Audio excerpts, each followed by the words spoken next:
We didn't have a library that was really close by, so my school library, especially as a young child, was really important to me.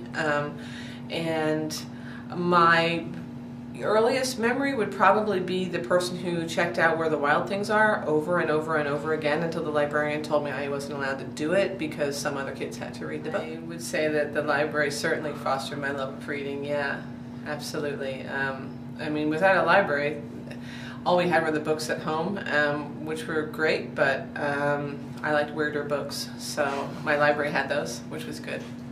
The weird book section, yes, I remember it well. The weird book section. Or the weirder books, right? Yeah. Do you go with your family to the library?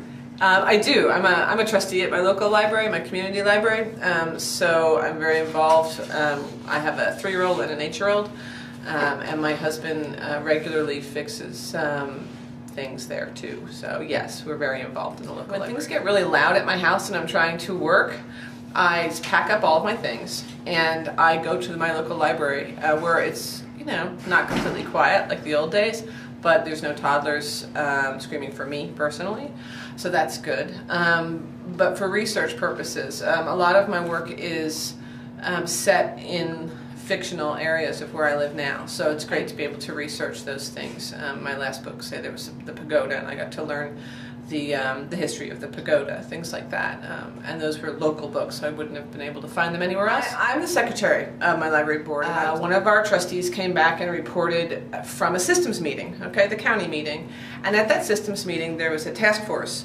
that had recommended that we as trustees start making a plan for the next 5 to 10 years to become completely self-sufficient.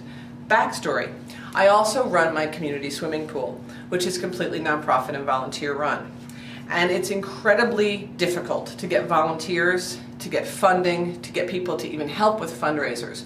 So with that experience, I couldn't understand why this task force believes that we're going to be volunteer run, volunteer funded, and that people in the community are just going to come out and raise the full budget to run a community library. That to me just seems like fairy dust. I don't understand why anybody's thinking that that's possible. What I think it comes from is that people don't understand they take for granted what libraries did for them, and same with education.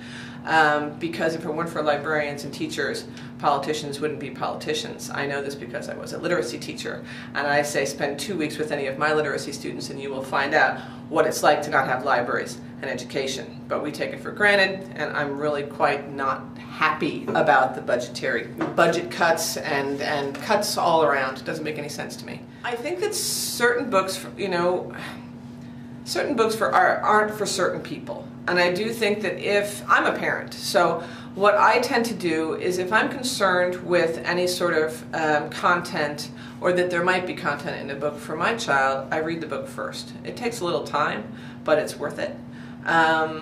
So far I've never found anything that she wanted that was inappropriate, because she wanted to read about it. She's been reading about the Civil War lately, and she wants to see the pictures of the, you know, the bodies at the Battle of Gettysburg. It's kind of gross, but she wants to know, and if she asks, then it's time for her to find out. But I actually just met up with one of the coolest school principals ever, and he said something really important, and it fits with that, which is, he looked at the audience and he said, some of these authors are controversial. Some of their books are controversial. Some of the subject matters are a little bit edgy. But he explained then to the audience, he said, you know, over half of our students don't have fathers. Some of our students have parents in jail.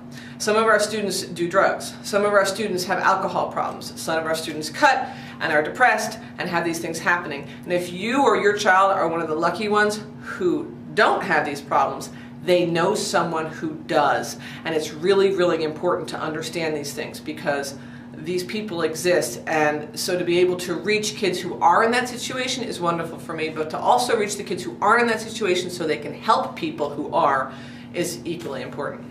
My latest project is Everybody Sees the Ants. It's about Lucky Linderman, who is a bullied boy who has been relentlessly bullied really since he's about 7 years old. And he copes with this by mysteriously visiting his grandfather, who is still missing in Vietnam. For me, it was an exploration of bullying and of torture and of sort of how the two meet.